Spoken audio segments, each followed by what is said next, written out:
ముందు వీడియో మీద రెస్పాన్సెస్ చూశాక నాకు అర్థమైంది ఏంటంటే అసలు ఇన్వెస్ట్మెంట్ ఎక్కడ స్టార్ట్ చేయాలి, ఎలా చేయాలన్నది చెప్తే మంచిది అనిపించింది. షేర్స్ అని వినగానే చాలామంది కంగారు పడ్డారు. కోర్స్ నేను ఒకప్పుడు అలాగే కంగారు పడేదాన్ని. అసలు షేర్స్లో పెట్టకుండా ఇన్వెస్ట్ చేయలేమా? డెఫినెట్గా చేయొచ్చు. దానికే ఈ 2 ఆప్షన్స్, ఒకటి ఆర్డి, ఇంకోటి సిప్. ఆర్డి వచ్చేసి రికరింగ్ డిపాజిట్, సిప్ వచ్చేసి సిస్టమాటిక్ ఇన్వెస్ట్మెంట్ ప్లాన్. ఆర్డి అయితే జనరల్ గా ఏ బ్యాంక్ అకౌంట్ లో అయినా ఓపెన్ చేయొచ్చు.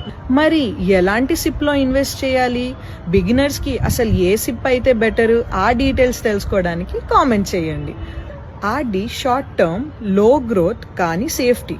సిప్ వచ్చేసి మార్కెట్ గ్రోత్ కానీ high returns and long term. Definite గా ఫ్యూచర్ లో మంచి రిటర్న్స్ ఉంటాయి అండ్ మన ప్రిన్సిపల్ ఎక్కడికి పోదు. రెండిట్లో ఏది చూస్ చేసుకోవాలి అనేది మీ డెసిషన్. రెండిట్లో మీరు 1000తో స్టార్ట్ చేయొచ్చు, ఇన్ఫాక్ట్ 500 కూడా చేసుకోవచ్చు. ఎంత అమౌంట్ ఇన్వెస్ట్ చేస్తున్నాం అన్నది ఇంపార్టెంట్ కాదు, కన్సిస్టెంట్గా చేస్తున్నామా లేదా అన్నదే ఇంపార్టెంట్. అన్నట్టు నేనేమి ఎక్స్పర్ట్ని కాదండి, కాకపోతే with age and with experience నేను నేర్చుకున్న లెసన్స్, నేను తెలుసుకున్న డీటెయిల్స్ అందరికీ షేర్ చేస్తే యూజ్ అవుతాయని చెప్తున్నాను. ముఖ్యంగా మిడిల్ క్లాస్ ఫ్యామిలీస్కి, ఎందుకంటే నేను కూడా మిడిల్ క్లాస్ మెంబర్నే.